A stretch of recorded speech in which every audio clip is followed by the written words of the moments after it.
Assalamualaikum, kembali lagi di video proyek akhir pekan. Sebelah saya sekarang ada buah planer duduk atau mesin serut duduk dari Fujiyama. Ini saya beli second seharga 1,5 juta dari teman hobi kayu saya di Rumbai di Riau. Karena dia menjualnya karena dia sudah membeli yang thickness planer yang lebih besar. Ya, jadi dalam video kali ini saya akan mencoba untuk membersihkannya, mengsettingnya dan menggunakannya, mengetes runnya sampai dia bisa betul-betul digunakan. Karena ini sudah saya beli, belum bisa saya pakai karena pisau planer dari yang asli sudah hancur ya, bukan sudah hancur, sudah tumpul. Saya tidak ada mesin pengamplas untuk mengasah dari mata planernya. Jadi belum saya pakai sampai sekarang saya beli pisau yang baru. Tonton terus video ini sampai habis ya.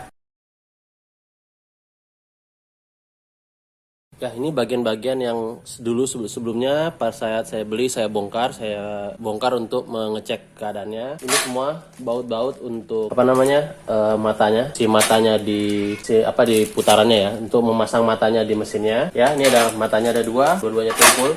Dengan ini bisa dilihat dia agak istilahnya ya, sudah nggak rata juga dan tajamnya juga sudah kurang sekali ya. Jadi kemarin pas saya coba ya dia nggak menggigit sama sekali ke kayunya ya. Dan ini matanya nanti ganti. Ini adalah untuk posisikan di matanya ya, yang nanti akan dikasih skrup di belakangnya untuk kedalamannya. Ini untuk ada alat untuk menyetel posisi matanya. Dan ini adalah cover dari mesinnya supaya chippernya tuh keluarnya ke belakang. Ketika dulu. Dan ini adalah dua tray. Ini adalah tray untuk infit dan outfitnya. Sekarang sebelum kita kerjain apa-apa, mari kita bersihin dulu ya, karena ini sudah berdebu sekali. Ini saya bersihin pakai air ya.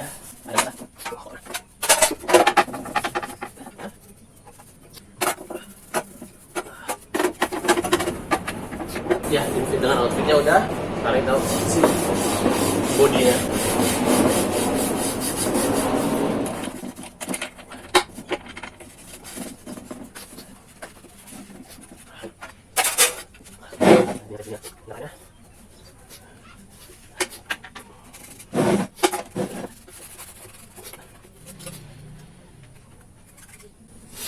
Jadi yang bagian yang saya bersihkan sekarang ini adalah bagian untuk menahan depth stopnya ya. Jadi misalnya kita setel dia di paling bawah adalah 1 cm, ya dia nggak akan bisa lebih dari 1 cm karena ini akan menahan secara fisik ke plate-nya.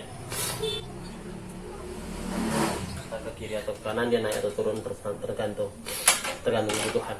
Sekarang kita letak dia di atas dulu ya. Besi guide-nya pun sudah mulai bekarat ya. Sebetulnya kalau mau lebih bagus dalam pembersihannya, semuanya kita buka, besi ini kita amplas ulang yang karat-karatnya kita bersihkan, lalu diberikan semacam wax, dioleskan semua rata. Jadi nanti pas dia naik dan turunnya dia lebih lancar. Jadi kalau saya sekarang ini sebetulnya lebih kurang bisa mutar ya, tapi agak berat. Jadi sekarang kita turun dulu sampai paling bawah ya, sampai paling bawah.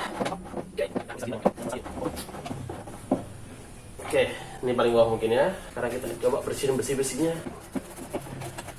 Besinya ada 4 ya.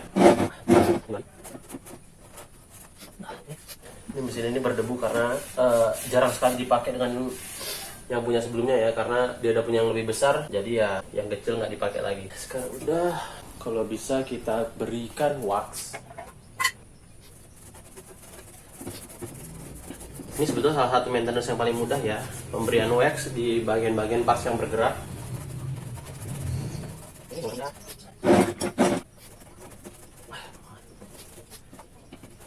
Sebenarnya kalau nggak punya wax, ada lilin ya bisa dikasih lilin ya, karena lilin itu juga membuat dia gesekannya rendah, jadi dia gampang untuk naik turun. Ini kita berikan di besi untuk yang memastikan mesinnya itu naik turun paralel ya, tapi untuk yang di drat seperti ini kita akan memberikannya WD-40 saja ya. Jadi seperti pelumas, semacam pelumas. Ini kita bersihin dulu ya. Setelah itu kita ambil ya WD-40. Sekarang kita naikin ya, kita naikin.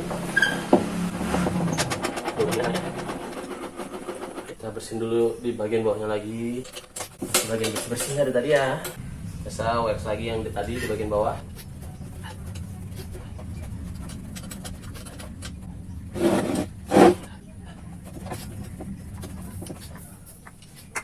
Kita coba turunin lagi ya. mekanisme naik turunnya sudah lebih oke ya, lebih nggak keras seperti yang awal.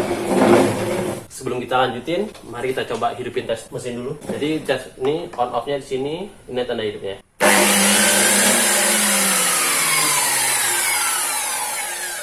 Kalau mau tahu kenapa saya tadi begitu, ternyata nyetrum ya. Artinya groundingnya karena si kabel shock sambung saya tidak ada ground, makanya dia nyetrum dan saya di lantai. Itu dia nyetrum. Jadi kalau bisa alat-alat seperti ini groundingnya jangan dilupakan.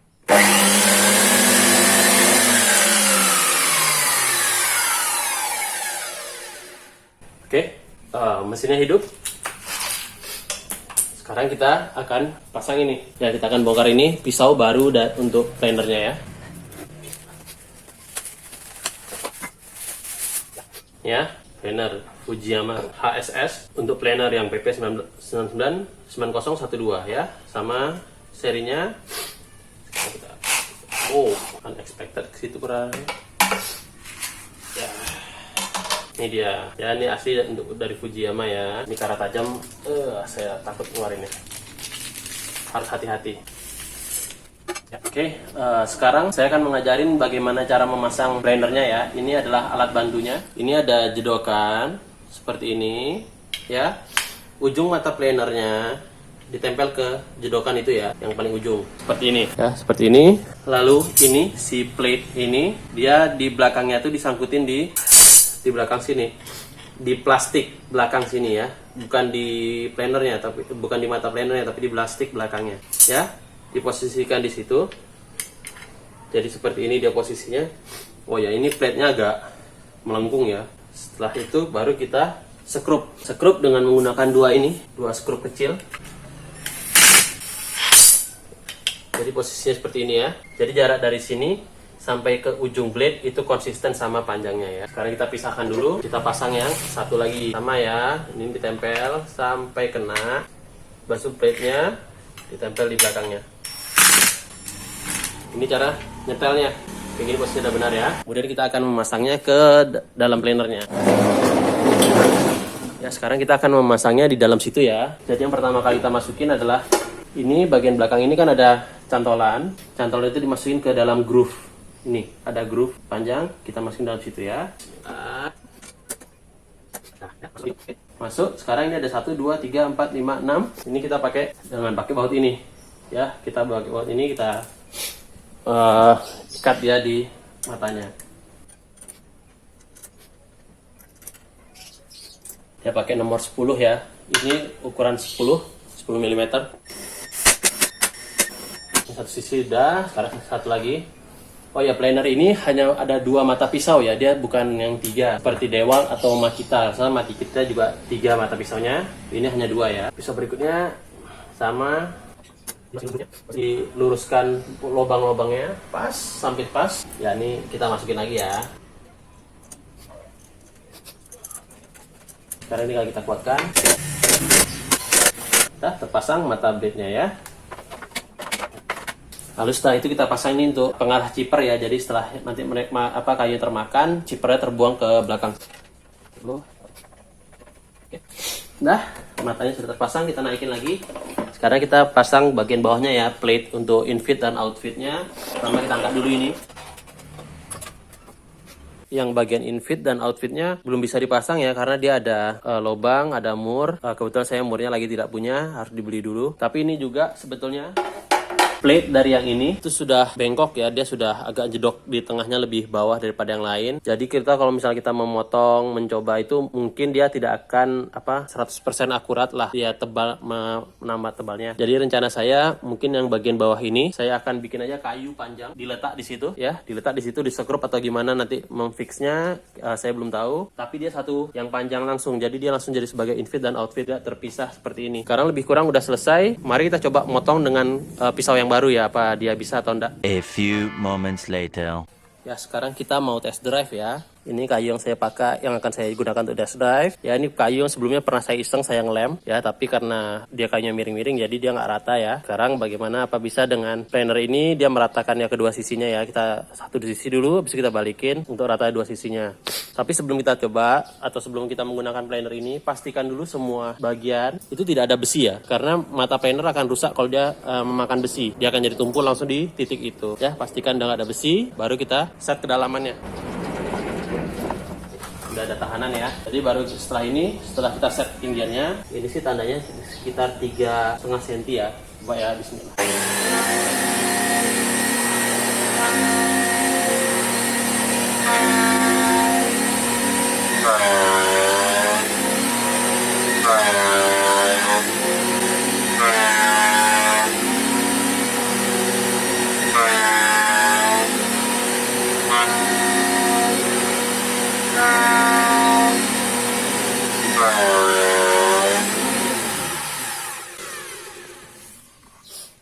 Ya, itu dia testernya. Ya, lebih kurang untuk datar ya. Ini ada low spot ya. Harusnya saya apakan satu lagi, sekali lagi supaya dia sampai datar habis. Ini juga biasa terjadi di planer duduk atau planer biasa. Ini namanya snipe. Jadi cara mencegah ini terjadi, di belakang ini harusnya kita berikan sacrificial kayu yang kita korbankan supaya dia pada saat terakhir dia itu tidak termakan sedikit. Kalau dia termakan ya seperti ini dia jadinya. Ya, tapi lebih kurang bisa cukup datar. Sekarang kita lihat uniformnya. Ini lebih kurang 2,85. Coba di sini sama 2,85 atau 2,9 kurang dikit ya. Sini sama 2,9 kurang sedikit. Dan kita lihat di sini di tandanya ya, di situ agak 2,8 ya. Jadi kita harus naikkan ini sedikit ya. Ya, itu udah selesai di set ya di ketinggian 2,9 cm. Karena lebih kurang dia sampai 2,9 kurang sedikit sebetulnya beberapa mili, beberapa 0, berapa mili. Tapi nggak apa-apa, kita set aja 2,9. Tapi itu dengan base plate ini. Kalau nantinya ke depannya saya mengganti base plate-nya dengan sebuah plywood yang lebih tebal, otomatis ini akan berubah ya. Jadi kita harus setting ulang kalau misalnya ini diganti. Snipe back juga yang tadi di belakang ada jedokan itu bisa juga terjadi karena dia tidak ada infit dan outfit table-nya ya. Jadi dia hanya berpaku pada roller yang infit roller yang ada di sini. Jadi pada saat dia keluar dari infit rollernya kan dia masuk ini ditekan dengan infit roller, di sini digigit dengan si mata planernya. Setelah dia keluar paling belakangnya keluar dari roller, dia akan tergini. Agak yang belakangnya akan naik. Dengan dia akan naik, dia tergigit dengan si planer. Itu kalau ada outfit, jadi dia memastikan kalau misalnya dia ada outfit, dia akan tetap lurus. Tapi karena dia tidak ada outfit, dia langsung plup. Makanya terjadi snipe back. Jadi sebetulnya kita butuh infit dengan outfit table juga dibutuhkan. Cuman ya karena belum bisa dipasang, saya nggak punya bautnya. Karena dari sana pas saya beli ya beginilah kondisinya ya. Ya kita dapatnya murah juga nggak usah komplain lah ya. Karena ini harga aslinya sekitar 4, sampai 5 juta tergantung di mana Anda membeli, belum dengan ongkos kirim. Sedangkan ini saya beli hanya 1,5 juta, fungsinya bisa dipakai ya, tapi harus dimodifikasi sedikit lah ya karena second. Ya, sekian saja video kali ini. Kalau Anda menyukainya boleh di like dan di share. Kalau ada tambahan atau ada yang salah boleh di komen di bawah. Dan jangan lupa di subscribe untuk video-video berikutnya. Terima kasih.